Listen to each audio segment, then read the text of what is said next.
আলহামদুলিল্লাহ, পবিত্র রমজান মাসে আল্লাহ পাকে পুরা 30 দিনে ভালো খাওয়াইছে। শুকর আলহামদুলিল্লাহ আল্লাহ পাকের দরবারে। সারা বছরও খাই, কিন্তু রমজান মাসের মতন খাওয়া হয় না, এটাই বাস্তব।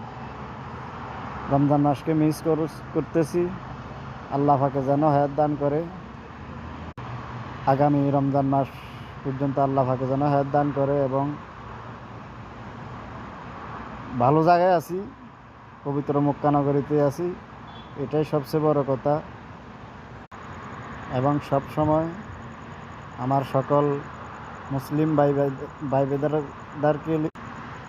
ভাইদেরকে নিয়ে দোয়া করি, আল্লাহ পাকে যেন যারা অসুস্থ আছে তাদেরকে সুস্থতা দান করে এবং যারা ভালো আছে আল্লাহ পাকে যেন তাদেরকে ভালো থাকার তৌফিক দান করে।